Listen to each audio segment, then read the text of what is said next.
여러분 안녕하십니까? 2019년 5월 18일 토요일 실리콘밸리 주말 뉴스입니다. 이번 주말 베이 지역에 폭우가 예보됐습니다. 국립기상청에 따르면 수증기 전선 대기의 강이 18일 토요일 찾아와 비를 뿌리겠고 내일 일요일에도 계속되겠습니다. 또한 다음 주인 20일 월요일부터 수요일 22일까지도 폭우가 이어질 것으로 보입니다. 한편 시에라 네바다 지역은 목요일 새벽부터 어제 아침 6시까지 폭설 경보가 내려진 바 있으며 주말에도 눈 소식이 예보돼 주의해야 하겠습니다. 이번 주말 베이 지역의 최고 기온은 해안 지역에서는 58도에서 63도, 내륙 지역에서는 60도에서 69도, 사우스베이 지역에서는 61도에서 64도 선을 보이겠습니다. 최저 기온은 해안 지역에서 51도에서 53도, 내륙 지역에서는 46도에서 52도, 사우스베이 지역에서는 50도에서 54도로 기상청은 전망했습니다. 공식적인 겨울 시즌이 끝나고 2달이 지나 5월 중순이 됐지만 여전히 비와 눈이 내리는 등 이상 기온 현상이 이어지고 있습니다. 특히 이번 주 캘리포니아주를 강타한 폭풍은 북가주 고지대에 눈 폭탄을 떨어뜨렸고 남가주 일대 곳곳에서는 강수량 최고 기록이 경신됐습니다. 게다가 이번 주말을 기점으로 낮 기온은 더 떨어질 전망입니다. 다음 주에는 0.5에서 1인치 상당의 소나기가 올 확률도 있습니다. 특히 기상학자들은 이번 주 내린 비가 비정상적인 것이었다고 강조했습니다. 보통 저기압이 이동하는 5월과 6월은 비가 오지는 않지만 흐린 날이 가장 많은 달로 각각 메이 그레이와 준 글룸이라는 별칭도 갖고 있습니다. 그런데 목요일 16일에는 남가주는 LA를 포함해 최소 6곳에서 강우량 신기록을 달성했으며 베이 지역에는 폭풍이 잇따라 상륙해 산간에 눈발이 날리겠습니다. 베이 지역 K그룹과 코트라 실리콘밸리는 10일 베이 지역 한인 인재 취업, 커리어 개발, 한국 기업과의 연계를 돕기 위한 업무 협약 MOU를 체결했습니다. 이지형 코트라 실리콘밸리 무역관장은 이번 MOU는 청년들의 미국 취업 지원에 새로운 전기를 마련할 것이라며 큰 기대감을 나타냈습니다. 이번 MOU에는 K그룹 회원의 한국 취업 지원, 청년 취업과 창업 멘토링에 대한 상호 협력이 포함되어 있습니다. 이번 MOU 체결의 실무를 담당해온 코트라 박형돈 차장은 K그룹과 코트라 간의 신뢰와 지속적인 협력 관계 구축에 중점을 두었으며 K그룹의 14개 서브그룹이 개최하는 직능별 세미나에 한국 및 한국 청년들의 접근성 개선을 위해 세미나 개최 장소 지원을 우선적 실행 과제로 검토하고 있다고 밝혔습니다. K그룹은 2007년 4월 샌프란시스코 지역 IT 산업 종사자 중심으로 출범해 현재 5,000명 이상의 회원을 보유하고 있으며 회원 자격은 실리콘밸리 하이텍 분야 회사에 근무하거나 석박사 학위 과정자에 한하고 있습니다.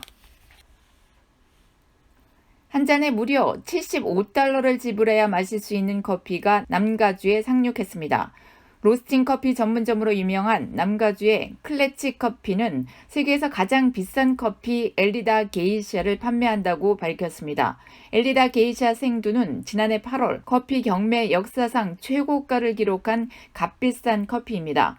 파나마 스페셜티 커피 협회가 주최한 베스트 오브 파나마 경매에서 엘리다 농장이 생산한 게이샤 생두가 1파운드에 803달러에 낙찰된 것입니다. 이는 파나마에서 스페셜티 커피 경매가 시작된 2004년 에스메랄다 게이샤가 받은 21달러보다 38배나 더 높은 가격입니다. 현재 북미에서는 클래식 커피가 엘리다 게이샤 커피를 판매하는 유일한 곳으로 샌프란시스코와 LA 두 곳에서 지난 11일부터 제공하고 있습니다. 단 판매되는 양은 10파운드로 80잔에 한정됩니다. 워싱턴주에서 일명 시신 퇴비혈을 합법화하는 발의안이 표결에 통과돼 논란이 되고 있습니다. 제이 인슬리 워싱턴 주지사의 서명만 남은 해당 발의안이 시행되면 집 앞 마당이나 공유지에 비료화된 시신을 뿌릴 수 있게 됩니다. 환경을 보존하기 위한 목적으로 발의된 해당 안은 주정부 허가를 받은 기관이 인간의 시신을 퇴비로 만들어 흙으로 쓸 수 있도록 허용하는 내용을 골자로 하고 있습니다. 미국 내 홍역 발병 환자가 800명을 돌파했습니다. 특히 LA 카운티 지역은 홍역 감염 위험도가 전국에서 가장 높은 것으로 나타났습니다. 13일 폭스뉴스는 연방질병통제예방센터 CDC를 인용해 올해 들어 홍역 확진 환자는 지난주까지 총 839명이라고 보도했습니다. 이는 1994년 한 해 홍역 환자 963명이던 최고 기록을 25년 만에 갱신할 수준입니다. 현재 홍역 환자는 뉴욕, 캘리포니아 등 23개 주에서 확인됐습니다. 홍역 환자는 지난 한 주 동안 75명이 홍역에 걸린 뉴욕주는 가장 많은 환자가 발생했습니다. 의학저널인 랜셋 감염질환은 지난 9일 새 보고서를 통해 플로리다, 마이애미, 워싱턴, 킹, 뉴욕, 퀸스 카운티 지역에서만 홍역 환자가 466건이나 보고됐다고 보도했습니다. 이 매체는 LA 카운티도 홍역 바이러스 감염 위험성이 두 번째 높은 지역이라고 경고했습니다. 보건당국은 샌프란시스코 국제공항, LA 국제공항 등을 통해 해외 여행객이 많이 오가서 홍역 바이러스 확산 위험성이 크다고 우려했습니다. LA 카운티 공공보건국은 홍역, 볼거리, 풍진, 백신 1회 접종 시 93%, 2회 접종 시에는 97% 예방이 가능하다고 강조했습니다. 연방질병통제예방센터 CDC는 1989년 이전 태어난 사람은 백신을 한 번 더 맞을 것을 권고했습니다. 아이폰 사용자가 애플 앱스토어의 앱 독점에 대해 소송을 제기할 수 있다고 연방대법원이 13일 판결했습니다. CNN, CNBC에 따르면 브렛 캐버노 대법관은 이날 5명의 다수 의견을 대표해 소매업자가 소비자에게 해를 주는 불법적인 반경쟁 행위에 관여돼 있다면 제품을 사는 소비자들이 해당 회사에 대해 책임을 물을 수 있는 권리를 갖는다라고 판시했습니다. 연방대법원은 5대4로 애플 앱스토어에 대한 소비자의 소송 적격을 인정했습니다. 캐버노 대법관 등 자유주의 성향 5명이 찬성했습니다. 이번 판결은 대법원이 애플의 반독점 행위 자체를 인정한 것은 아니지만 온라인에서 애플 앱스토어처럼 독점적 성격을 지닌 플랫폼에 대해 소비자들이 언제든 소송을 제기할 길을 터줬다는 점에서 의미가 있다고 CNN은 전했습니다. 세계 최대 소셜미디어 페이스북이 미국 내 대도시에 근무하는 계약직 근로자 최저 시급을 $20로 올리기로 했다고 13일 밝혔습니다. 페이스북은 샌프란시스코 베이 지역과 뉴욕, 워싱턴 DC 거주 근로자 임금을 이 수준으로 인상하고 시애틀 거주 근로자는 최저 시급 $18를 보장한다고 말했습니다. 도시별로 최저 시급의 차이가 나는 것은 주거비 등 거주 여건과 관련된 것으로 보입니다. 페이스북의 최저 시급 인상은 미 의회와 정치권에서 거대 테크 기업들이 쥐어짜기식으로 근로자들을 착취한다는 지적이 잇따라 나오는 가운데 발표된 것입니다. 민주당 대선 주자인 엘리자베스 워런 상원 의원은 페이스북 등 실리콘밸리 거대 IT 기업의 해체를 주장한 바 있습니다. 페이스북은 또 거주 지역과 관계없이 콘텐츠를 검사하는 계약직 근로자에 대해서는 최저 시급 $22를 보장할 것이라고 말했습니다. 페이스북은 증오를 부추기는 콘텐츠와 범죄 라이브 영상 등 유해 콘텐츠를 솎아내기 위해 상당한 규모의 모니터링 인력을 계약직으로 채용하고 있습니다. 페이스북의 최저 시급 인상은 최근 아마존이 물류기지 근로자 최저 시급을 $11에서 $12에서 $15로 인상한 이후 나온 조치입니다. 미국 내 전통적인 대형 할인점인 월마트는 물류 근로자에게 최저 시급 $11를 적용하고 있습니다. 페이스북 최저 시급에 비하면 절반 수준입니다. 캘리포니아주에서 졸업 후 학자금 대출 상환으로 어려움을 겪는 주민들을 돕기 위한 법안이 추진 중입니다. 밥 위에코우스키 캘리포니아주 상원의원이 발의한 법안 SB 477은 주 대학 졸업생들에 한해 학자금 대출 총액에 따라 1년 동안 지불한 이자액을 세금 공제해준다는 내용을 담고 있습니다. 졸업생들이 취업 후 학자금 원금을 상환할 때까지 소요되는 시간만큼 이자를 지불해야 하는데 이를 상쇄시켜 주자는 것입니다. 예를 들어 연봉이 $100,000인 졸업생의 경우 연간 $1,000의 세금 공제 혜택을 받을 수 있습니다. 시행되면 오는 2024년 1월부터 적용됩니다. 실제로 지난해 캘리포니아주 내 학자금 대출 금액은 $1,332억 달했는데 전국에서 가장 높았습니다. 그룹 방탄소년단이 미국 빌보드 메인 앨범 차트에서 4주 연속 탑 10에 진입했습니다. 14일 빌보드가 발표한 최신 차트에 따르면 방탄소년단의 앨범 Map of the Soul, 페르소나는 빌보드 200의 8위에 올랐습니다. 이 앨범은 4월 27일자 차트에서 1위로 처음 진입한 뒤 이번 주까지 4주 연속 톱 10에 들었습니다. 또 타이틀곡 작은 것들을 위한 시는 빌보드 메인 싱글 차트 핫 151위에 랭크됐습니다.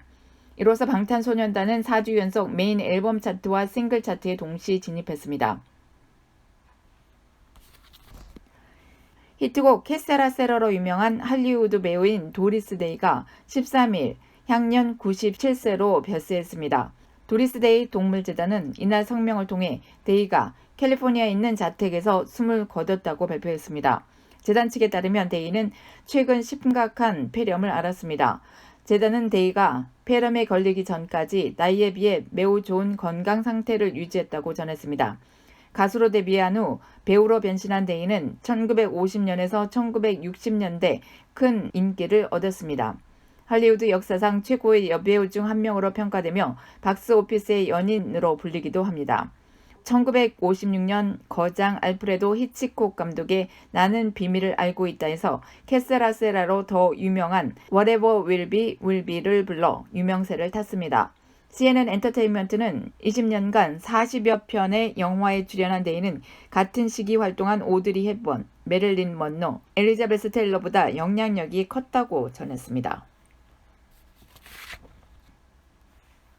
41개 주 사법당국이 세계 최대 복제약 생산업체인 테바 미국 지사를 포함해 20개 거대 제약사를 약값 불법 담합 혐의로 제소했습니다.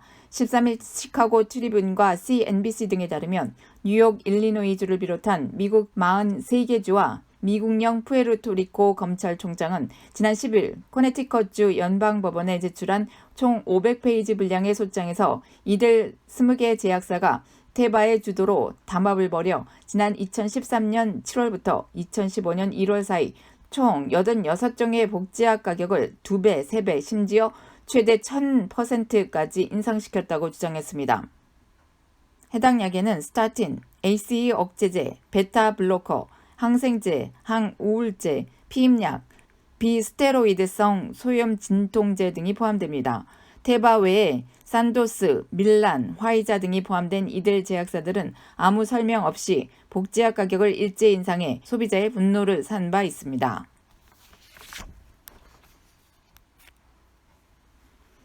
식품의약국 FDA는 딸기, 레스베리, 블랙베리 등 냉동 유통되는 벨리류에 대해 A형 간염과 노로바이러스 검사에 착수했다고 14일 밝혔습니다.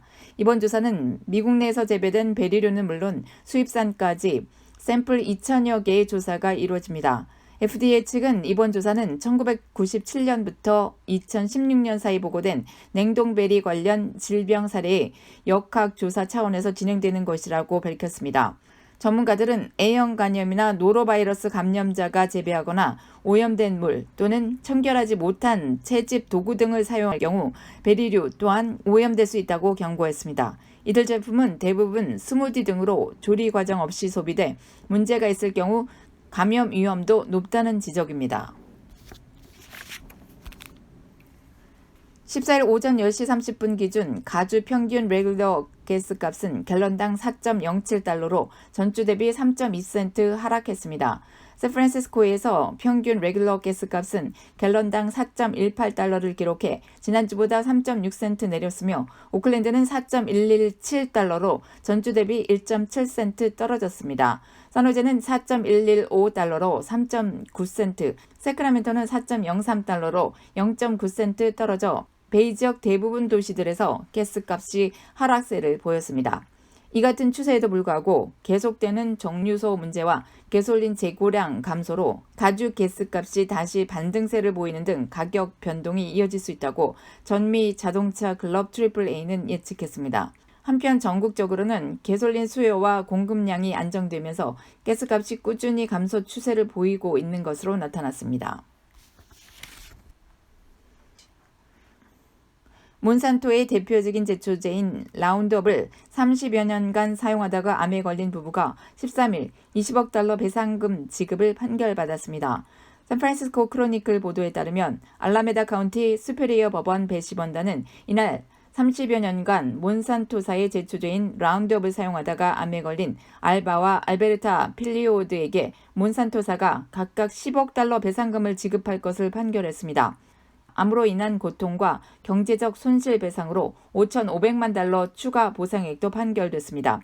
라운드업을 일주일에 한 번꼴로 사용한 이들은 2015년 악성 림프종의 일종인 비오지킨 림프종을 판정받았습니다. 이들의 변호사는 30여 년간 누출된 제초제 양이 1,500갤런가량 된다며 알베르타는 복시, 더블 비전과 균형 감각 저하를 앓고 있으며 평생 항암 치료를 받아야 한다고 말했습니다. 이들은 몬산토사가 제품의 위험성을 경고하는 문구를 제공하지 않은 것에 책임이 있다고 주장했습니다. 그러나 몬산토사는 이 같은 사실을 부인하며 라운드업은 연방환경보호청이 안전성을 승인한 제품이라고 주장하고 있습니다. 한편 몬산토사는 베이 지역에서 비슷한 이유로 2차례 소송에 휘말린 바 있습니다. 지난해 8월 샌프란시스코 연방법원 배심원단은 라운드업을 사용하다가 비오지킨 림프종을 판정받은 리 존슨의 몬산토사가 2억 8,900만 달러를 지급해야 한다는 판결을 내렸으나 이후 배상 액수를 7,800만 달러로 낮췄습니다. 올 3월에는 같은 이유로 소노마 카운티 에드윈 하더만에게 8천여만 달러 배상금 지급을 판결했습니다. 캘리포니아주가 완전 고용에 가까운 실업률을 이어가고 있습니다. 캘리포니아주 실업률은 4.3%로 한 달 전인 지난 3월과 같았습니다. 캘리포니아 주 내 노동 참여율은 전체적으로 줄었지만 65세 이상 고용률은 20%로 10년 전보다 많아진 것으로 나타났습니다. 이들은 주로 변호사와 소매업 운영, 부동산 업계에 종사하고 있습니다. 이처럼 65세 이상의 직장인들이 일을 놓지 않는 주된 이유는 경제적인 부분이 아니었습니다. 시니어들이 직장 생활을 영위하는 가장 큰 목적은 사회활동을 통해 두뇌를 활성화시켜 건강을 지키고 대인관계를 유지하기 위해서였습니다.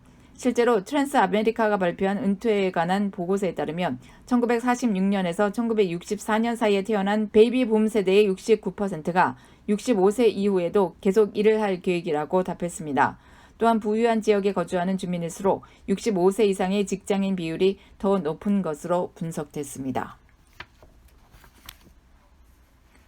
캘리포니아 고등학생들의 전자담배 사용이 급증한 것으로 나타났습니다. 캘리포니아 금연 프로그램 CTCP가 캘리포니아 주 내 고등학생을 대상으로 분석한 결과 무려 30%, 즉 4명 중 1명이 전자담배를 핀 경험이 있다고 답했습니다. 특히 흡연을 하는 학생들의 80%는 향료가 첨가된 전자담배를 통해 흡연을 시작한 것으로 조사됐습니다. 주 현행법상 21살 이상의 성인에게만 담배 제품 판매가 가능함에도 불구하고 청소년들 사이에서는 유행처럼 번지고 있는 것입니다. 따라서 CTCP는 최근 전자담배에 대한 청소년의 피해가 확산되고 있음을 알리고 학부모와 학생들에게 경각심을 가질 것을 권고하고 나섰습니다. 향료가 첨가된 전자담배는 일반 담배 한 갑 수준인 200히트의 니코틴이 함유되어 있습니다. 니코틴은 중독성이 강한 만큼 성장기인 학생들의 두뇌 발달과 건강을 해칠 뿐만 아니라 다른 약물에 중독될 수 있는 위험도 높기 때문에 청소년기에 전자담배를 접하지 말 것을 CTCP는 당부했습니다. 지난해 11월 모두 85명의 목숨을 앗아간 북가주 캠프파이어의 초대형 산불의 발화 책임이 전력업체 PG&E의 전력선에 있는 것으로 결론났다고 소방당국이 15일 밝혔습니다. 샌프란시스코 크로니클 등에 따르면 캘리포니아 소방국은 성명에서 뷰트 카운티 파라다이스에서 북동쪽으로 10마일 떨어진 펄가 지역에 설치된 PG&E의 전력선에서 불이 발화했다면서 매우 건조한 숲풀과 강풍, 낮은 습도, 고온 등이 결합돼 빠른 속도로 불이 번졌고 인근 파라다이스, 컨카우, 메갈리아 마을을 폐허로 만들었다고 말했습니다. 소방당국은 두 번째 발화 지점도 PG&E 전력선에서 튄 스파크가 원인이 된 것으로 확인했다고 말했습니다. 소방당국은 PG&E의 송전선 일부가 산불이 최초 발화하기 15분 전에 끊어졌으며 끊어진 전선에서 튄 스파크가 바짝 마른 숲풀에 옮겨붙어 산불이 일어난 것으로 보고 그동안 6개월 가까이 조사를 벌여왔습니다. 이에 따라 PG&E는 각종 소송 등에서 발화 책임을 면하기 어렵게 됐습니다. 캠프파이어로 파라다이스 마을 전체가 불에 탔고 사망자 85명 중 90%가 이 마을에서 나왔습니다. 이 불로 주택과 건물 19,000여 채가 소실됐습니다.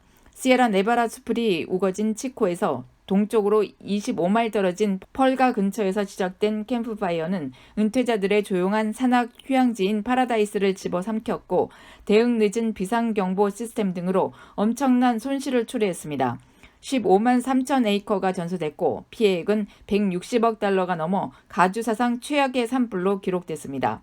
PG&E는 2017년 와인 카운티를 덮친 텁스 파이어와 2018년 캠프 파이어로 발생한 피해 보상의 규모가 300억 달러를 넘어서자 올해 1월 파산 보호를 신청했습니다. 써니베일에서 스크래처 복권 100만 달러 당첨자가 나왔습니다. 이번 주 가주 복권국은 써니베일 세븐일레븐에서 스크래처 복권을 산 라몬 루에즈가가 100만 달러 복권에 당첨되는 행운을 얻었다고 발표했습니다. 루에즈가는 도시 외곽의 작은 집을 살 계획이라고 밝혔으며 세븐일레븐도 우승 판매 보너스 5천 달러를 받게 됐습니다. 2주 전에도 엔티옥 세이프웨이에서 복권을 구입한 남성이 100만 달러에 당첨되는 등 베이지역에 행운이 잇따르고 있습니다. 지난 9일에는 산마테오 남성이 파워볼 2등에 당첨됐다면서 300만 달러 상금을 복권국에 청구했습니다. 그는 3월 27일 파워볼 복권 발표에서 5개 숫자가 맞아 293만 9,781달러를 받게 됐고 산마테오 센터우드 리거도 14,699달러의 판매 보너스를 얻게 됐습니다.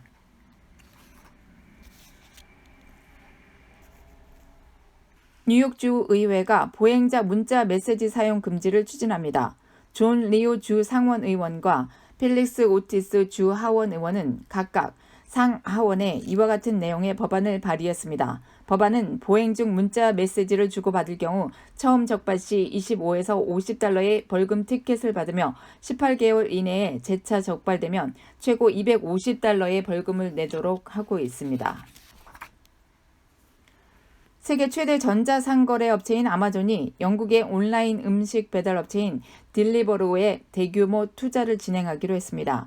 17일 공영 BBC 방송 등에 따르면 딜리버로는 5억 7,500만 달러, 약 6,900억 원 규모의 새로운 자금 조달에 아마존이 최대 투자자로 참여키로 했다고 밝혔습니다.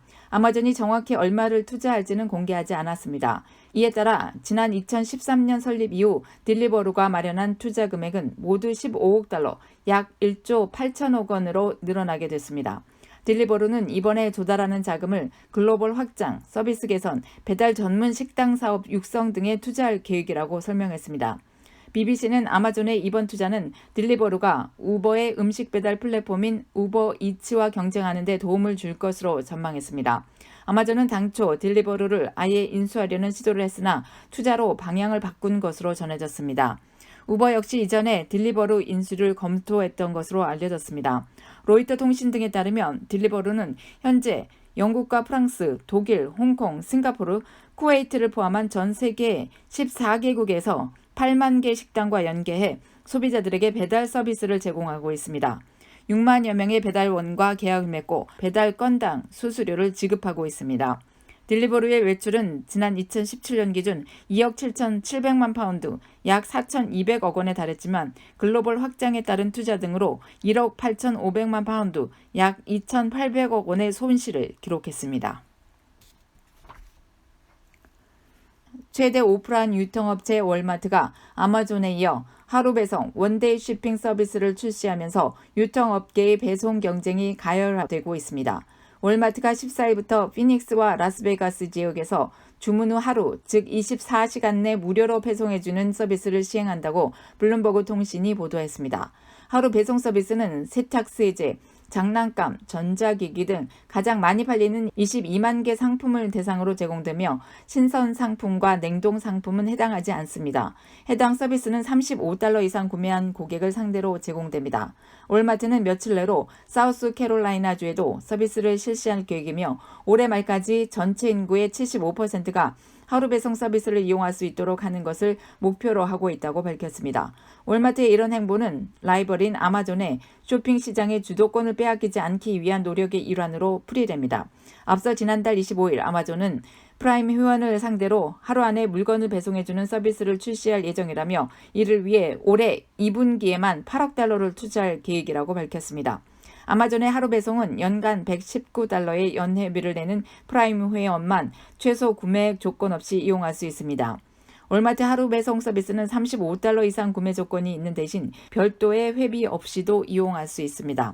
월마트는 2017년 1월부터 $35 이상 구매한 고객을 대상으로 2일 배송 서비스를 제공하고 있습니다. 사건 사고 소식입니다. 절도 차량을 빨리 찾기 위해 딸이 차량에 타고 있었다며 거짓 유괴 신고를 한 남성이 경찰에 체포됐습니다. 이스트베이 타임즈 보도에 따르면 에드릭 맥코이는 11일 오후 8시경 이스트 오클랜드 인터내셔널 블루바드 5900블락에서 차량이 절도됐으며 그 안에 3살 난 딸이 타고 있다는 유괴 신고를 했습니다. 경찰은 즉시 에임버 경고를 발령했으며 행방을 수사했으나 이내 거짓인 것으로 드러났습니다. 경찰이 오후 11시 40분경 에스리토 산파블로 애비뉴와 칼슨 블루버드 교차 지점에서 절도된 2005년형 메르세데스 벤츠 은색 차량을 발견해 절도범을 체포했으나 차량 내 아동은 없었던 것입니다. 사건 당시 아동은 모친과 다른 도시에 있었던 것으로 나타났습니다. 당국은 맥코이가 절도된 차량을 빨리 되찾기 위해 이 같은 거짓 신고를 했다고 밝혔습니다. 거짓 신고 혐의로 경찰에 체포된 맥코이는 12일 보석금을 내고 풀려난 상태입니다. 스탠포드 방문학자가 성범죄 전과자라는 사실이 밝혀지면서 충격을 주고 있습니다. 스탠포드대 온라인 학생 출판 플랫폼인 파운틴 호퍼는 지난 9일 스탠포드대 경제학과 방문학자인 커트 미트먼이 14세 남아를 성추행한 전력을 처음 보도했습니다. 이에 따르면 미트먼은 2004년 7월 펜실베니아 3주 여름 캠프에서 14세 남아를 성추행해 2년 반에서 5년형을 선고받았습니다. 이후 하루 12시간 외출을 허용받아 펜실베니아 대학원을 다녔으나 전과 사실을 학교 측에 알리지 않아 정학 조치를 당한 것으로 나타났습니다. 스탠포드대 2학년생인 마이크 블루먼은 캠퍼스 내에서 성범죄자를 마주하고 싶지 않다면서 학교 측이 대체 어떤 시스템의 오류로 그의 성범죄 전과조차 알지 못했는지 의문이라고 밝혔습니다. 한편 어니스트 미란다 스탠포드대 대변인은 성명문을 통해 이 사실을 몰랐다며 사안에 대해 조사 중이라고 10일 밝혔습니다. 미트먼은 지난 3월부터 스탠포드 방문학자로 일하기 시작했으며 다음 달까지 머물 예정이었습니다. 스탠포드 교측에 따르면 방문학자는 급여를 받지 않고 교직 권한이 없으며 필요에 따라 계약이 철회될 수 있습니다.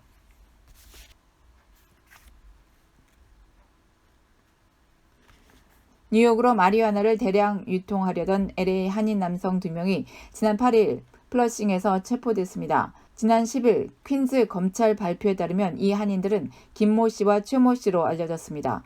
이들은 14개의 큰 상자에 65만 달러 상당의 마리화나 144파운드와 50만 달러에 달하는 액상 마리화나 THC 10파운드를 불법 운송업체를 통해 뉴욕 퀸즈에서 받아 유통하려던 것입니다. 존 라이언 퀸스 검사장 대행은 연방법상 다른 주 사이에 마리화나의 유통은 불법이라며 기소된 이들 일당은 최고 25년형을 받을 수 있을 것이라고 밝혔습니다. 지난 6일 수상한 상자들이 파밍데일에서 목격됐다는 제보를 받은 서포 카운티 소속 경찰관들은 일부 손상된 상자에서 진공 포장된 마리화나를 발견했는데 상자에 적힌 최종 배달지 주소가 플러싱인 것을 확인하고 압류한 상자들과 수사권을 관할 109 경찰서로 넘겼습니다. 결혼 시즌을 맞아 LA에서 예비 부부들을 상대로 사기 행각을 벌인 결혼 대행 업체가 있어 주의해야 합니다. 11일 ABC 뉴스에 따르면 LA에서 한 결혼 대행 업체를 통해 식장 예약과 케이터링을 주문한 커플들이 업체 측의 일방적인 연락 두절에 피해를 보는 사태가 잇따르고 있습니다. 노스 할리우드 소재 트롤리 유어스 이벤트는 7쌍의 예비 부부들의 결혼식 대행을 맡았지만 갑자기 연락을 두절하고 잠적했습니다. 해당 업체의 고객이었던 로버트 무뇨스는 업체 측에 $17,000를 지불하고 6월 말 LA 다운타운에 있는 제임스 오비아트 펜트하우스에서 결혼식을 할 예정이었지만 업체와 연락이 두절되면서 결혼식장 예약 또한 취소된 것을 발견했습니다. 최근 전동 스쿠터에 의한 안전사고가 잇따라 주의가 요구된 가운데 이번에는 전동 스쿠터를 무기로 사용한 살인사건이 발생해 또 다른 경각심을 울리고 있습니다. 롱비치 경찰에 따르면 사건은 13일 낮 12시 30분쯤 발생했습니다. 용의 남성은 거리를 걸어가던 63살 보행자인 로자 엘레나 헤르난데스에게 갑자기 뛰어들어 그녀를 폭행하기 시작했습니다. 폭행 도중 용의자는 거리에 놓인 전동 스쿠터를 본 뒤 이를 집어들어 무기로 사용하며 여성에 대한 공격을 이어갔습니다. 지나가던 행인 한 명이 공격을 막으며 헤르난데스를 도와주려고 했지만 소용이 없었습니다. 경찰이 현장에 도착했을 때 헤르난데즈는 복부에 심각한 부상을 입은 상태였고 이후 현장에서 사망 판정을 받았습니다.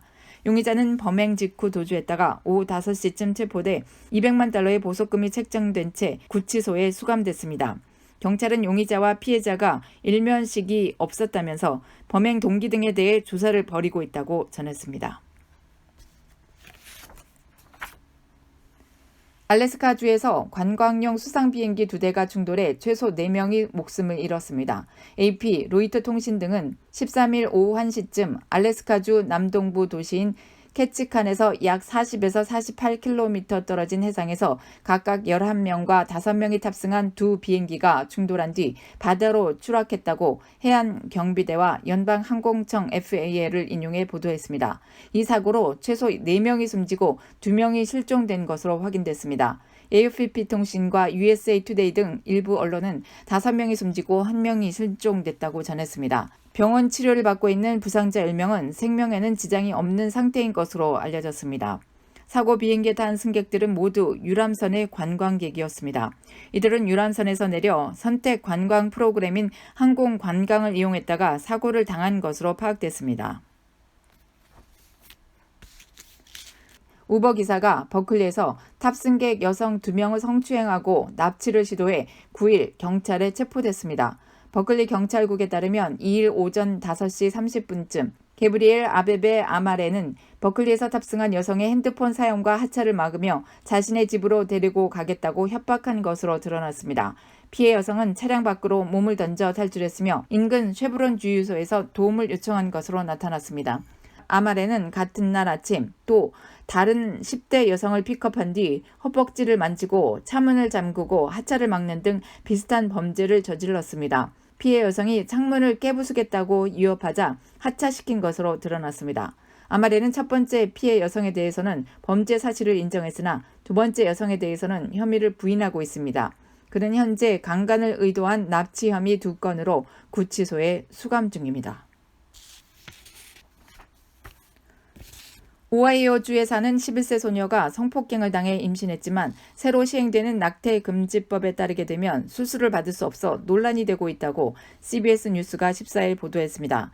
보도에 따르면 마이크 디와인 오하이오 주지사는 주의회를 통과한 이른바 심장박동법 하트빗 빌에 지난달 서명함으로써 시행을 앞두고 있습니다. 이 법은 태아로부터 심장박동이 감지된 이후에는 여성이 임신 중절 수술을 받을 수 없도록 하고 있습니다. 대체로 임신 9주 후에 심장박동이 감지되지만 빠른 경우에는 임신 6주 후에도 심장박동이 감지될 수 있습니다. CBS 뉴스가 오하이오주 현지 경찰 수사 기록을 인용해 보도한 데 따르면 이 11세 소녀는 26세 남자로부터 반복적으로 성폭행을 당해 임신을 하게 됐습니다. 이 법의 문제점은 성폭행 등으로 임신했을 경우에도 낙태 수술을 받을 수 없다는 데 있습니다. CBS 뉴스와 뉴욕 데일리 뉴스, 시카고 트리뷴은 이 법의 문제점을 지적했습니다. 보도에 따르면 반드시 낙태 수술을 받아야 하는 이 11세 소녀의 경우 법이 시행되는 7월 이전에 낙태 수술을 받을 수 있는 것으로 전해졌습니다. 그러나 이 법이 발효된 이후에는 성폭행을 당해 임신한 여성들이 불합리한 법에 의해 또 한 번의 피해를 입어야 하는 점 때문에 논란이 되고 있습니다.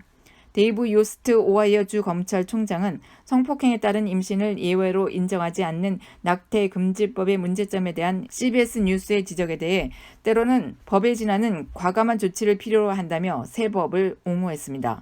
요스트 총장은 지난 40년 동안 의료적 관행이 변했고 과학도 변했고 생존 능력도 변했지만 유독 법률만 뒤처졌다고 말했습니다. 의료 기술과 과학이 발달한 만큼 심장 박동이 감지되기 전에 낙태 수술을 받으면 된다는 뜻입니다. 오하이오주의 새로운 낙태 금지법은 오는 7월부터 발효됩니다. 이에 반발해 오하이오주 시민자유연맹은 이 법의 문제점을 제기하는 시민운동을 펼칠 계획입니다. 오하이오주에 앞서 노스다코타주, 조지아주, 아칸소주, 미시시피주 등이 태아의 심장 박동이 감지된 이후 낙태를 금지하는 법을 통과시켰습니다.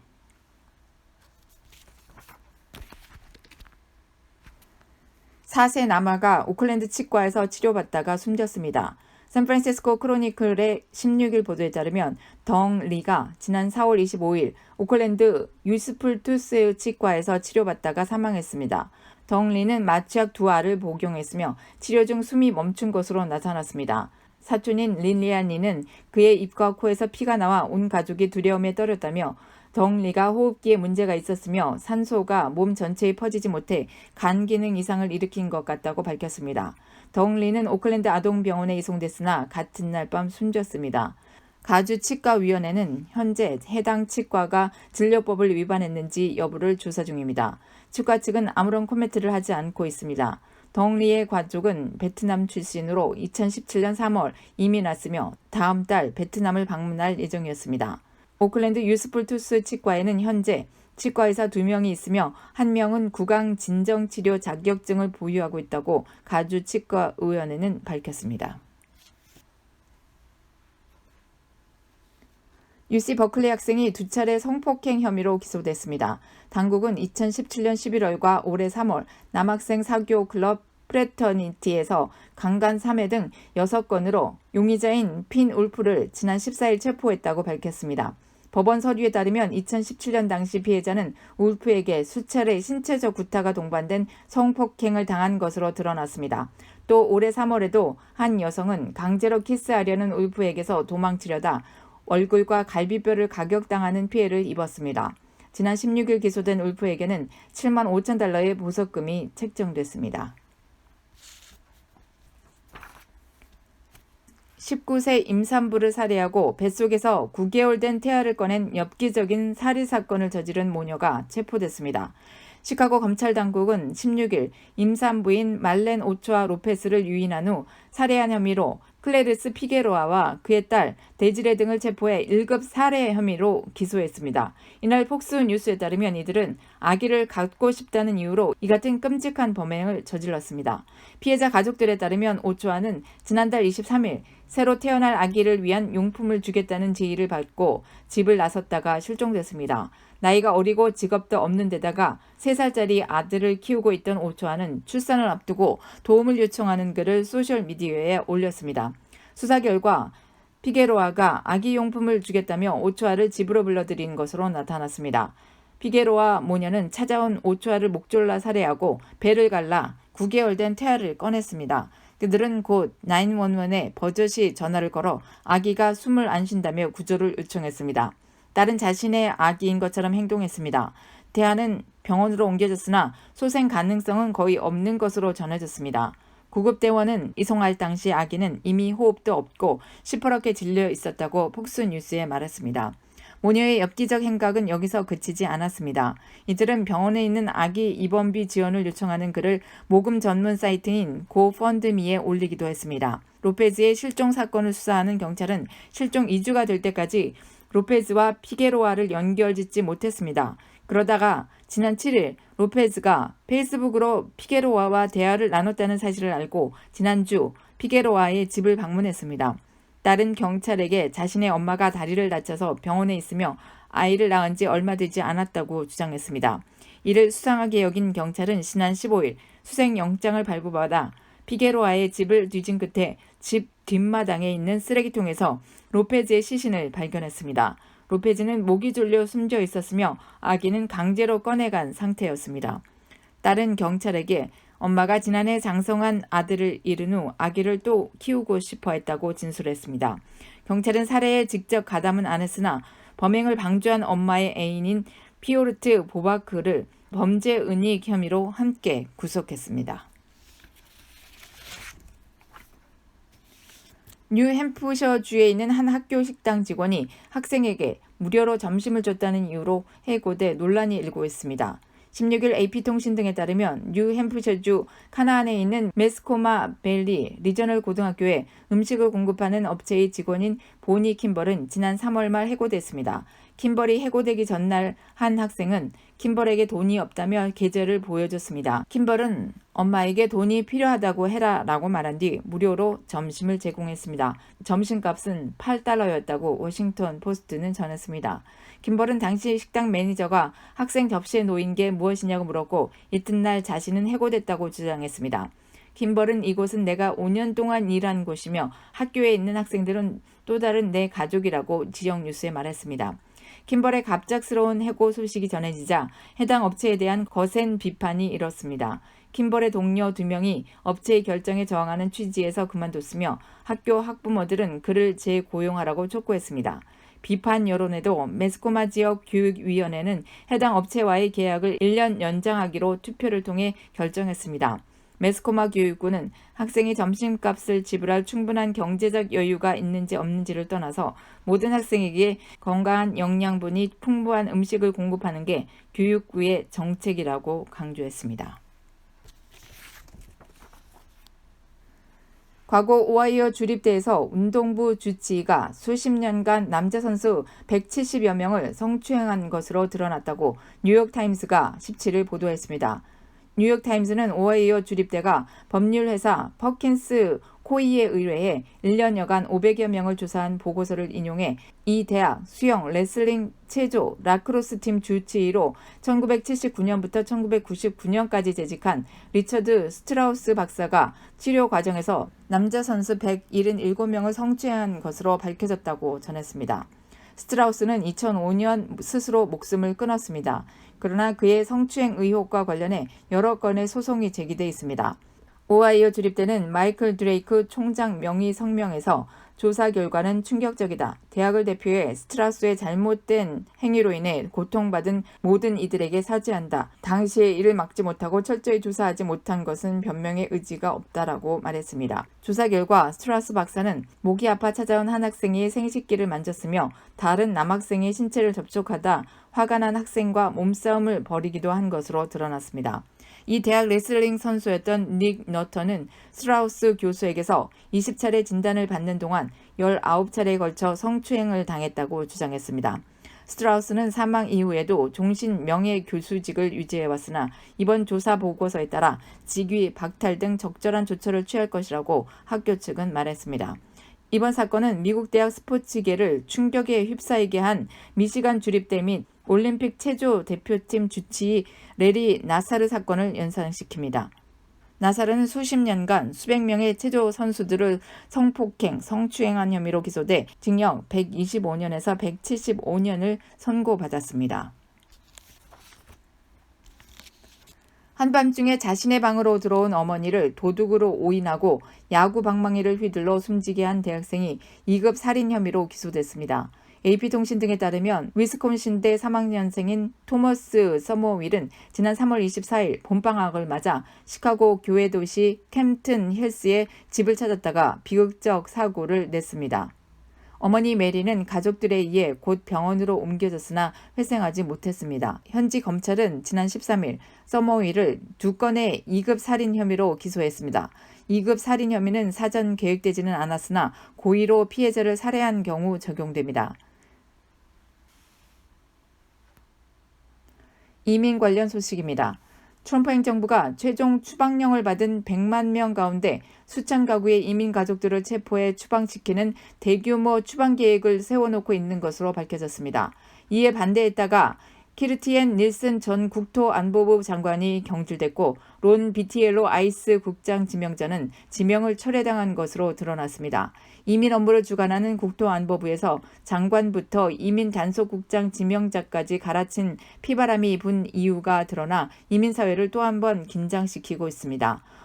언론들의 보도에 따르면 트럼프 행정부는 최종 추방령을 받고도 미국을 떠나지 않고 있는 이민 가족들을 대대적으로 추적해 체포하고 구금하고 있다가 자녀들을 포함하는 수천 가구의 이민 가족 전체를 추방하는 이민 단속 계획을 수립했습니다. 추방령을 받은 이민 가족들을 체포해 추방시키는 이민 단속 작전은 뉴욕과 로스앤젤레스, 시카고, 워싱턴 DC, 샌프란시스코, 보스턴, 애틀랜타, 시애틀 등 미국 내 10대 대도시들에서 전개하는 것으로 돼 있습니다. 하지만 대대적인 이민 가족 추방 계획은 내부 반대로 즉각 실행되지는 못하고 있습니다. 이에 반대하고 나선 내부 인사들은 특히 키르스티엔 닐슨 전 국토안보부 장관과 이민 단속을 전담하고 있는 아이스의 새 국장으로 지명됐던 론 비티엘로 전 지명자였습니다. 이들은 추방 계획을 실행하면 국경에서 이민 단속 인력을 대거 내부 단속으로 이동시켜야 하는데 국경 체포자들이 한 달 10만 명을 돌파한 국경 위기를 심화시킬 수 있고 자녀들까지 이민 가족 단위로 구금했다가 추방시키면 지난해 여름에 가족 격리 역풍이 재현될 수 있다며 반대했습니다. 이에 대해 백악관은 추방 계획에 반대한 론 비티엘로 아이스 국장 지명자의 지명을 전격 철회하고 수일 후에는 키르스티엔 닐슨 국토안보부 장관까지 경질하는 초강경 조치를 취했습니다. 이민 단속을 전담하는 아이스의 국장 지명자와 국토안보부 장관까지 갈아치운 것으로 볼 때 트럼프 행정부는 머지않아 최종 추방령을 받은 이민 가족들을 대대적으로 추적, 체포하고 구금하고 있다가 추방하는 유례없는 이민 단속 작전에 돌입할 것으로 예상되고 있습니다. 미국에는 현재 최종 추방령을 받은 이민자들이 100만 명을 넘어서고 있으며 이들은 형사 범죄자처럼 수배자 명단에도 올라 있는 것으로 알려져 집중 단속이 전개되면 이민 사회에 폭풍우를 몰아치게 할 것으로 예고되고 있습니다. 트럼프 대통령이 새로 제안한 메리트 시스템, 즉 능력 점수 영주권제가 시행되면 현재 대기하고 있는 400만 명이나 탈락 위기에 내몰릴 것으로 예상되고 있습니다. 너무 급격한 변화 축으로 대혼란이 예상되자 트럼프 안이 민주당은 물론 공화당 내에서도 부정적, 회의적인 반응을 얻고 있어 조기 추진과 성사는 어려울 것으로 보입니다. 가족 이민 영주권은 현재보다 절반이나 줄어들고 취업 이민 영주권은 4.5배 대폭 늘어나게 됩니다. 다만 쿼터 제한 없는 시민권자의 배우자와 미성년 자녀들은 우선 발급되기 때문에 한 해 38만 명 안팎에게 제공해 가족 이민에서는 모두 50만 명까지 그린카드를 발급하게 될 것으로 예상되고 있습니다. 반면 취업 이민 영주권은 현재 전체의 12%, 14만 개에서 무려 57%, 62만 7천 개로 4배 반이나 급증하게 될 것으로 예고되고 있습니다. 하지만 새 제도가 도입되면 현재 이민 수속 중인 대기자 400만 명이 대거 탈락 위기에 내몰릴 것으로 보여 큰 우려와 반발을 불러일으키고 있습니다. 국무부와 이민서비스국 통계에 따르면 미국 이민을 신청하고 수년을 기다리고 있는 이민 희망자들은 400만 명이나 되는데 그중에 가족 초청 이민이 360만이고 취업 이민이 50만 명에 가까운 것으로 나타났습니다. 백악관은 현재의 대기자들에 대해 새로운 신청서를 제출하되 대기 기간에 따라 추가 점수를 주게 될 것이라고 밝히고 있습니다. 그중 고학력, 고임금 전문 기술을 지니고 있는 일부는 새 제도에서 오히려 빨리 그린카드를 받을 수 있으나 가족 이민 대기자 360만 명을 비롯해 대다수는 뒤로 크게 밀리거나 아예 탈락할 것으로 관측되고 있습니다. 이 때문인 듯 워싱턴 정치권에서는 민주당은 물론 공화당 의원들까지 트럼프 안에 대해 대혼란을 초래할 것이라는 우려와 비판을 쏟아내며 2020년 선거 이전에 성사될 가능성은 희박하다고 회의적인 전망을 내놓고 있습니다. 지난달 부모를 따라 미국 국경을 넘었다가 국경 순찰대에 붙잡힌 과테말라 출신 2세 아동이 고열과 호흡 곤란 증세를 보여 병원 치료를 받았으나 지난 14일 숨졌다고 AP통신이 16일 보도했습니다. 이 소녀는 지난달 3일 엄마와 함께 국경을 넘으려다가 텍사스 엘파소에 있는 국제다리에서 국경 순찰대에 붙잡혔습니다. 구금된 이후 고열과 호흡 곤란 증세를 보인 이 소녀는 폐렴 진단을 받고 텍사스주 엘파소에 있는 어린이 병원에서 최근까지 치료를 받아왔습니다. 구금된 뒤 미성년자가 질병 등으로 숨진 사례는 이번이 처음이 아닙니다. 지난해 12월에도 과테말라 출신 7살 소녀가 구금 중 탈수와 쇼크 증세를 보이다 숨졌고 또 다른 과테말라 출신 8세 소년도 구금 시설에서 고열과 구토 증세를 호소하다 병원 이송 후 몇 시간 만에 사망했습니다. 지난달 30일에도 건강 악화로 병원 치료를 받던 과테말라 출신 소년이 숨졌습니다. 지난해 12월 이후 구금됐다가 건강이 나빠져 목숨을 잃은 미성년자는 4명이나 된다고 AP통신은 전했습니다. 지난 15일에는 멕시코 구금시설에 있던 과테말라 출신 소녀가 병원에서 치료를 받다가 숨졌다고 로이터 통신은 보도했습니다. 열악한 위생 환경에 노출된 채 장거리를 이동한 불법 이민자들은 구금 이후에도 제대로 관리를 받지 못하고 있기 때문에 질병에 취약할 수밖에 없습니다. 많은 불법 이민자가 몰리면서 수용시설 등이 포화 상태에 도달한 상황에서 미국 정부는 출입국 시스템이 이미 한계 상황에 다다랐다고 경고했습니다. 국경 순찰대가 남부 국경에서 불법 이민자를 체포한 건수가 4월 한 달에만 9만 9천 건에 달합니다. 이 중 절반 이상은 부모와 아이가 함께 하고 있다고 AP는 전했습니다. 미국 정부는 해결책으로 국경지대 6곳에 이민자 약 7,500명을 수용할 텐트 설치를 추진하고 있습니다. 트럼프 행정부의 불법 체류 청년 추방유예 다카 프로그램 중단이 또 위법이라고 판결됐습니다. 17일 버지니아주의 연방 제4순회항소법원 3인 재판부는 다카 프로그램 폐지 결정 이전 국토안보부가 충분한 설명을 제공하지 않았다는 이유로 위법 판결을 내렸습니다. 지난해 11월 샌프란시스코 연방 제9순회항소법원에서도 유사한 이유로 만장일치 위법 판결이 내려졌습니다.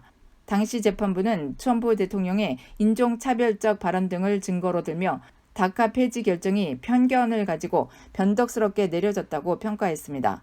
현재 전국적으로 4곳의 연방법원에서 다카 관련 소송이 진행 중입니다. 미국 내 한인 관련 소식입니다. 연방상원이 캘리포니아주를 관할하는 제9순회 연방항소법원 판사로 지명된 43살의 케네스 리 변호사를 인준했다고 샌프란시스코 크로니클이 16일 전했습니다. 상원은 트럼프 대통령이 지명한 리 판사 인준안을 표결에 붙여 52대 45로 통과시켰습니다. 민주당 의원들은 리 판사가 과거 성소수자에 대해 편견을 드러낸 글을 쓴 점 등을 문제 삼아 반대표를 던졌습니다. 제9순회항소법원은 트럼프 행정부의 반이민 행정명령에 대해 제동을 걷는 등 진보 성향 판결을 많이 내린 것으로 유명합니다. 어릴 적 한국에서 미국으로 건너와 코넬대와 하버드 로스쿨을 졸업한 리 판사는 조지 W. 부시 행정부에서 백악관 자문역으로 일했고 캘리포니아 로펌 제나앤드블록의 파트너 변호사를 맡아왔습니다. 한국에서 태어난 한인 1.5세 이민자가 연방항소법원 판사에 선임된 것은 리 판사가 처음인 것으로 알려졌습니다. 제나앤드블록은 리 판사가 연방기관을 상대로 한 법률 분쟁을 처리한 경험이 풍부하다고 소개했습니다. 샌프란시스코 크로니클은 리 판사가 변호사 시절 저소득층 재소자 등을 변론한 경험이 많다고 전했습니다. 앞서 상원은 뉴욕, 코네티컷주 등을 관할하는 제2순회 연방항소법원 판사로 지명된 한인 마이클 박 변호사를 인준했습니다. 뉴욕 로펌 콘서보이 메카시 파크의 파트너 출신인 박 판사는 치안, 일반 범죄, 상업, 행정, 헌법 등 다양한 분야에서 경험을 쌓았으며 연방법무부 고문 변호사를 맡은 경력이 있습니다. 선천적인 자폐층을 극복하고 뛰어난 성적으로 모든 학업을 수료하며 남가주의 명문 리버럴 아트 칼리지인 클레어몬트 맥케나 칼리지의 졸업생 대표 연설자로 뽑힌 한인 학생이 화제입니다. 17일 LA타임스는 3세 때 자폐증 진단을 받은 브루노 윤 씨가 이를 극복하고 클레어몬트 맥케나 칼리지에서 철학과 정치학 그리고 경제학을 전공한 뒤 학점 평점 3.8의 성적으로 18일 열리는 졸업식에서 졸업 연설을 하게 됐다고 보도했습니다. 신문에 따르면 윤 씨의 성공담은 매우 흔치 않은 사례입니다. 전문가에 따르면 현재 59명 중 1명이 자폐증 판정을 받으며 그중 약 3분의 1이 지적 장애를 겪는 것으로 나타났습니다. 또 자폐증을 연구하는 알라바마 대학 심리학 교수 수잔 화이트에 따르면 자폐아 중 지적 장애가 없더라도 절반 정도만이 대학교에 진학하며 대다수가 커뮤니티 칼리지로 시작해 4년제 대학으로 편입을 시도하지만 그 과정에서 큰 어려움을 겪고 있다는 것입니다. 신문에 따르면 그는 대학 진학 전 로스 알라미토스 고등학교에서 13개의 AP 과목들을 수강하고 모든 시험을 성공적으로 치러내 거의 완벽한 학점으로 수석 졸업했습니다. 이처럼 뛰어난 성적으로 UC 버클리와 클레어몬트 맥케나 칼리지 등 명문대에 합격한 윤 씨는 버클리 대신 리버럴 아츠 칼리지를 선택한 특별한 이유가 있다고 신문은 전했습니다. 어릴 적부터 친구 사귀기를 어려워하던 그는 평소에 혼자 외딴 섬에 있는 것 같은 기분을 느껴왔고, 그러한 감정을 더 이상 느끼기 싫어 학생 수가 3만 명이 넘는 UC 버클리 대신 1,300여 명으로 규모가 훨씬 작은 클레어몬트 맥케나를 선택했다는 것입니다. 클레어몬트 맥케나 칼리지의 제니퍼 샌도발 댄스크 입학 부처장은 학교 측이 매년 약 330명의 자폐 학생들의 지원서를 받고 있는데, 이 중 극히 일부만 합격을 하게 된다며 학생이 본인의 증상을 알리지 않는다면 학교 측은 알 수 없다고 밝혔습니다. 윤 씨는 대학 지원 시 자신의 퍼스널 에세이에 여름 봉사활동 때 사람들과 눈을 맞추고 대화를 나누는 것조차 힘겨웠지만 한 남성이 해준 악수와 격려로 인해 자신감을 얻었다는 내용을 적었고, 샌도발 댄스크는 이 내용에 깊은 감명을 받았다고 전했습니다. 대학 입학 후 윤 씨는 적극적인 수업 참여와 뛰어난 리서치 능력, 글 솜씨 등으로 정치학과의 존 피트니 교수 등의 이목을 사로잡았다고 신문은 전했습니다. 클레어몬트 맥케나 칼리지 측에 따르면 윤 씨는 작고한 한인 아버지와 백인 어머니 사이에서 태어난 한인 혼혈입니다. 윤 씨의 모친은 아들이 어렸을 적 화장실 사용을 못하고 다른 아이들과 어울려 놀지 못하며 선생님의 지시사항조차 제대로 따르지 못해 유치원을 다니지 못했던 상황을 떠올리면 지금의 변화가 매우 놀랍다고 전했습니다. 그녀는 아들을 위해 개인 도우미도 고용하며 언어, 운동신경 및 사회적 발달을 향상시키기 위해 많은 돈을 투자했다고 신문은 전했습니다. 뉴저지주에 한인 경찰 캡틴이 탄생했습니다. 주인공은 한인 밀집지인 포트리 경찰국 소속 스티브 노 루테넌트로, 그는 내달 13일 진급식을 갖고 캡틴으로 진급합니다. 뉴저지주에서 한인이 경찰 캡틴에 임명되는 것은 처음으로 뉴저지주 내 한인 경찰 가운데 최고위직입니다. 캡틴은 경찰국장 바로 아래 서열로 경관 100여 명으로 구성된 포트리 경찰서를 이끄는 최고위급 간부입니다. 포트리 고교와 존 제이 칼리지를 졸업한 노 캡틴 진급자는 지난 1999년 포트리 경찰국에 들어왔으며 뉴욕, 뉴저지 한인 경찰들의 모임인 미주 한인 경찰협회 부회장을 역임하는 등 리더십도 인정받고 있습니다. 미국 정치 경제 소식입니다. 미국과 중국의 무역전쟁이 격화하는 가운데 중국이 미국의 주요 대중국 수출 품목 중 하나인 돼지고기 구매를 대량으로 취소했다고 로이터 통신이 17일 보도했습니다. 로이터 통신이 인용한 농무부 자료에 따르면 중국은 지난 9일 미국산 돼지고기 3,247톤에 대한 주문을 취소했습니다. 이번 주문 취소는 트럼프 대통령이 지난 5일 트윗을 통해 2천억 달러 규모의 중국산 수입품에 대해 관세를 기존 10%에서 25%로 올리겠다고 예고한 직후에 나온 것이어서 시선을 끕니다. 주문 취소 규모 또한 지난 1년여 만에 가장 큰 규모입니다. 중국의 이러한 조치는 트럼프 대통령의 핵심 지지 기반인 중서부 농민층의 이탈을 노린 것 아니냐는 분석이 나옵니다. 트럼프 대통령의 관세 폭탄 예고에 미국 대두협회가 즉각 성명을 내고 트럼프 행정부는 추가 관세를 연기하고 무역 협상을 마무리 지어야 한다고 촉구하는 등 미국 농업계는 대중국 수출 타격을 우려하며 무역전쟁 확전에 반대 목소리를 내고 있습니다.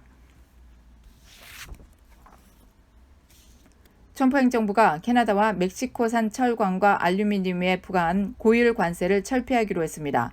지난해 6월 1일 캐나다와 멕시코의 철강 제품에 25%, 알루미늄 제품에 10%의 관세를 각각 부과한 지 거의 1년 만입니다. 캐나다와 멕시코도 미국산 농산물 등에 보복 관세를 부과하면서 맞불을 놨습니다. 캐나다와 멕시코도 미국에 대한 보복 관세를 없애기로 했습니다. 중국의 군사기밀을 팔아넘긴 혐의로 기소된 전직 중앙정보국 CIA 요원에게 징역 20년의 중형이 선고됐습니다. 버지니아주 연방법원은 17일 간첩 혐의로 기소된 케빈 패트릭 멜러리 전 CIA 요원에 대해 이같이 선고했다고 AP통신 등이 보도했습니다. CIA 비밀 요원 및 국방정보국 정보관리로 일한 멜러리는 중국 측에 군사기밀을 넘겨주고 그 대가로 2만 5천 달러를 받은 혐의입니다. 2017년 4월 중국을 다녀온 그는 시카고 국제공항에 내린 뒤 검색을 받다가 신고하지 않은 현금 16,500달러 소지 사실이 적발됐습니다. 이후 조사 과정에서 스파이 혐의가 드러난 것입니다. 멜러리 외에 전직 CIA 요원 제리 춘싱 리 전 국방부 관리 론 헨슨 등도 중국 첩보원들에게 기밀 정보를 팔아넘기고 돈을 받은 혐의로 기소돼 최근 줄줄이 유죄가 인정됐습니다. 중국과의 무역 갈등에 대한 긴장감이 지속되면서 증시도 하락됐습니다. 17일 뉴욕 증권거래소에서 다우존스 30 산업평균지수는 전장보다 98.68포인트 하락한 25,764의 거래를 마쳤습니다. 스탠더드 앤드 푸어스 500지수는 전장보다 16.79포인트 하락한 2,859.53에 기술주 중심의 나스닥 지수는 81.76포인트 내린 7,816.28의 장을 마감했습니다. 다우지수는 이번 주 0.69% 내렸고 S&P는 0.76%, 나스닥은 1.27% 하락했습니다. 한국 및 국제 소식입니다. CJ제일제당은 지난 10일부터 중국 최대 온라인 플랫폼 T몰에서 햇반을 판매한다고 12일 밝혔습니다. 햇반이 중국 현지 소비자들이 이용하는 유통 채널에서 판매되는 것은 이번이 처음입니다. 햇반은 그동안 한인 마트를 중심으로 교민이나 유학생들에게 주로 판매되어 왔습니다. CJ제일제당은 향후 대형 마트 등 오프라인 채널로도 판매를 확대할 예정입니다.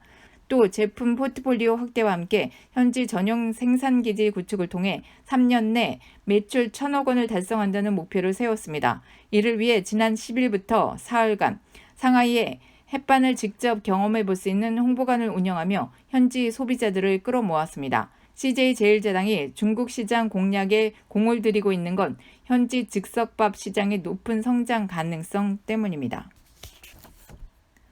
작년 7월 리비아에서 무장 세력에 납치됐던 한국인 주모 씨가 피랍 315일 만에 무사히 석방됐습니다.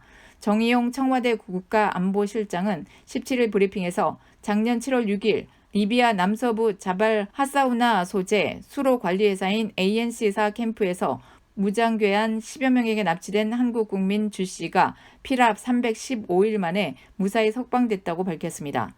정 실장은 한국 정부는 피랍 사건 발생 직후 외교부, 국가정보원을 중심으로 범정부 합동 태스크포스를 구성해 리비아 정부는 물론 미국, 영국, 프랑스, 이탈리아 등 주요 우방국과 공조해 인질 억류 지역 위치 및 신변 안전을 확인하면서 석방 노력을 기울여 왔다고 설명했습니다. 특히 지난 2월 말 서울에서 열린 한 아랍에미레이트 정상회담에서 모하메드 왕세자가 문재인 대통령에게 주씨 석방 지원을 약속한 것을 계기로 아랍에미레이트 정부가 사건 해결에 적극적으로 나서면서 안전하게 귀환하는 성과를 끌어냈다고 밝혔습니다. 파키스탄 남부의 한 도시에서 어린이 400여 명 등 500여 명이 에이즈를 일으키는 인체 면역 결핍 바이러스 HIV에 집단 감염된 것으로 드러나면서 현지 주민사회가 패닉에 빠졌습니다. 이 같은 집단 감염은 현지 한 의사가 오염된 주사기를 재사용한 데서 비롯된 것으로 전해지면서 보건당국에도 비상이 걸렸습니다.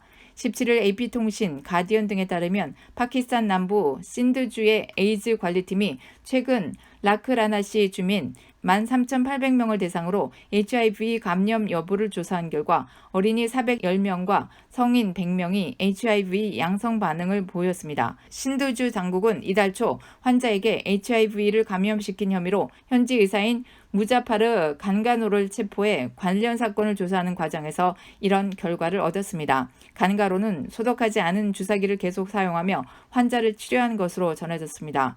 그 역시 HIV에 걸린 상태였습니다. 경찰은 간가로가 고의로 HIV를 퍼뜨렸는지를 조사하는 중입니다. 그는 이런 혐의를 전면 부인하는 것으로 전해졌습니다. 현재 인구 2억 명인 파키스탄에서 HIV에 걸린 사람의 수는 2만 3천여 명 수준입니다. 비교적 감염률이 낮은 편이지만 최근 오염된 주사기를 사용하는 마약 투여자와 성매매 종사자를 중심으로 감염자 수가 크게 느는 것으로 전해졌습니다. 멕시코에서 남가주를 비롯한 전국 각 지역과 캐나다에 마약을 밀수해온 일당이 체포됐습니다. 연방검찰은 멕시코에서 미 전국 각 지역과 캐나다에 헤로인과 코카인, 메스암페타민 등 마약 237.7파운드를 유통시킨 11명을 체포해 기소했다고 밝혔습니다. 이들의 범행은 지난 2014년 5월부터 10월까지 이루어졌습니다. 특히 이들은 지난 2014년 10월 차량 내 스페어 타이어에 헤로인 24kg을 숨겨 LA 인근 월밍턴과 시애틀을 거쳐 캐나다로 유통했습니다. 뿐만 아니라 마약 관련 자금 세탁을 위해 시애틀에서 예금한 뒤 샌디에고 인근 출라비스타에서 인출했고 일부는 멕시코 계좌로 송금하는 치밀함을 보였습니다. 3년 전 터키 이스탄불에 있는 베식타시 축구클럽 홈구장 주변에서 발생한 연쇄 폭탄 공격 주범에게 중형이 선고됐습니다. 이스탄불 실리브리 법원은 17일 2016년 12월 이스탄불 보다폰 파크 축구 경기장 주변에서 벌어진 연쇄 폭탄 공격 가담 혐의로 기소된 27명 가운데 14명에게 종신형을 선고했다고 관영 아나돌로 통신이 익명 소시통을 통해 보도했습니다. 법원은 피고인 중 주범 4명의 국가 단일성 교란과 계획살인 혐의에 대해 유죄로 판결하고 47회 중복 가중처벌 종신형을 선고했습니다. 터키가 유럽연합에 가입하려고 사형제를 대체해 도입한 가중처벌 종신형은 가석방이 극도로 어렵거나 불가능하며 수감 조건이 일반 종신형보다 더욱 엄격합니다. 법원은 이들 4명에게 살인미수, 공공기물 파손, 위험물질 소지 등의 혐의로도 각각 징역 4,890년형을 추가했습니다. 2016년 12월 10일 밤 이스탄불 연고의 프로축구팀인 베식타시의 경기가 끝난 뒤 경기장 밖 경찰부대 주변에서 폭탄을 실은 차량이 폭발하고 테러범 1명도 자폭했습니다. 연쇄 폭탄 공격으로 경찰 39명 등 46명이 숨지고 240여 명이 다쳤습니다. 테러 후 쿠르드 노동자당 파생 조직인 쿠르드 자유매파가 공격의 배후를 자처했습니다. 노란조끼 연속 시위로 관광객 감소를 우려했던 프랑스가 작년에 역대 최대 규모의 외국인 방문객 수를 기록했습니다. 프랑스 정부는 에두아르 필리프 총리 주재로 17일 범부처 관광진흥회의를 열고 작년 프랑스의 외국인 방문객이 총 8,940만 명으로 한 해 전보다 3% 늘었다고 발표했습니다. 이는 역대 최대 규모입니다. 프랑스는 올해에도 외국인 방문자 1억 명 돌파를 목표로 하고 있습니다. 작년에 외국인의 프랑스 국내 지출은 총 562억 유로, 약 75조 원 상당으로 전년도보다 5% 늘어 이 역시 역대 최대를 기록했습니다. 작년에 수도 파리에서 열린 국제회의는 전 세계 주요 도시 중에 가장 많았습니다. 파리는 작년에 212개에 달해 국제회의 컨벤션 협회 랭킹에서 스페인 바르셀로나를 제치고 1위를 차지했습니다. 프랑스를 가장 많이 찾은 사람들은 이웃 유럽인들로 유럽 국가에서 오는 입국자가 전체 외국인 관광객의 79%를 차지했습니다. 대만이 아시아 최초로 동성 커플의 결혼을 법적으로 인정하는 지역이 됐습니다. 17일 대만 중앙통신사 등 현지 언론에 따르면 대만 입법원은 표결로 동성 결혼을 허용하는 내용의 특별 법안을 통과시켰습니다. 법안 통과는 2차 심의 단계로 최종적으로 3차 심의 절차까지 완료되면 새 법이 효력을 갖게 됩니다. 대만 연합보는 이르면 오는 24일부터 동성 커플들의 결혼 등기가 가능할 것으로 전망했습니다. 빈과일보는 약 200쌍의 동성 커플이 24일 결혼식을 올리겠다고 신청을 해둔 상태라고 전했습니다. 원달러 환율이 1,200원에 육박하고 있습니다. 지난 17일 서울 외환시장에서 원달러 환율은 전 거래일보다 달러당 4.2원 오른 1,195.7원의 거래를 마쳤습니다. 이는 종가 기준으로 2017년 1월 11일 이후 2년 4개월 만에 최고 수준입니다. 지난 9일 이후 7거래일 연속 장중 연저점을 경신하고 있으며 지난 11일 동안 30원이나 올랐습니다. 원화 환율 상승의 주 원인은 미중 무역 분쟁의 장기화 우려가 커지면서 위안화 가치가 곤두박질 쳤기 때문이라는 게 전문가들의 분석입니다. 이날 중국인민은행은 위안화 환율을 전날보다 0.25% 평가절하된 달러당 6.8859 위안으로 고시했습니다. 위안화 가치는 지난해 12월 27일 이후 가장 낮은 수준으로 한동안 잠잠했던 원화와 위안화 가치의 동조화 현상이 벌어지고 있다는 것입니다. 일부에서는 중국이 미중 분쟁 장기화에 대비해 당분간 위안화 가치 하락을 용인할 가능성이 있고, 한국 증시에서 외국인 투자자들의 주식 매도 현상까지 겹치면 원화 환율이 1,200원 선을 넘을 수도 있을 것으로 전망하고 있습니다. 이 같은 원화 환율 오름세에 희비가 엇갈리고 있습니다. 한국 제품 수입업체는 반기고 있지만 수출업체와 한국으로부터 송금을 받아야 하는 유학생과 기러기 가족은 걱정입니다. 건강 관련 소식입니다. 만성불면증이 기억력 저하와 직접적인 연관이 있다는 연구 결과가 나왔습니다. 캐나다 콩코디아 대학 수면신경영상 인지건강연구실의 네이선 크로스 교수팀이 45세 이상 남녀 28,485명을 대상으로 진행한 조사 분석 결과 이 같은 사실이 밝혀졌다고 미국 과학진흥협회가 운영하는 과학뉴스 사이트인 유레크 얼러트가 15일 보도했습니다. 연구팀은 이들을 만성불면증 그룹, 불면증이 있기는 하지만 낮 생활에는 별 지장이 없는 그룹, 수면의 질이 정상인 그룹으로 나누고 1년의 신경심리 검사를 통해 인지 기능을 테스트했습니다. 이상으로 2019년 5월 18일 토요일 실리콘밸리 주말 뉴스를 마칩니다. 오늘도 함께해 주신 여러분 고맙습니다. 실리콘밸리 주말 뉴스는 실리콘밸리 지역 소식을 중심으로 미국 소식과 그 외에 필요한 뉴스를 선정해서 여러분께 항상 도움이 되는 뉴스가 되도록 최선을 다하고 있습니다. 여러분의 소중한 의견이 필요합니다. 실리콘밸리 코리안 뉴스 @gmail.com으로 의견을 보내주십시오. 진실함과 따뜻함을 전해드리는 방송이 되도록 노력하겠습니다. 좋아요 버튼과 구독 버튼을 눌러주시고 그 옆에 있는 종 그림을 클릭하시면 제가 뉴스 올리는 즉시 알림을 받아보시고 뉴스를 들으시면 되겠습니다. 그리고 주위에 있는 분들께 공유해 주시는 것도 잊지 마시고요. 공유는 카톡이나 문자로도 해주시지만 주위에 유튜브를 낯설어 하시는 어르신분들이나 지인분들께 어떻게 보는지 설정을 도와주시면 더욱 훌륭한 일을 하시는 것입니다. 유튜브에 가셔서 한글로 실리콘밸리 뉴스를 치시면 되겠습니다. 여러분의 성원과 조언 부탁드립니다. 비오는 주말 따뜻하고 편안한 시간 되시기 바랍니다. 여러분이 힘입니다.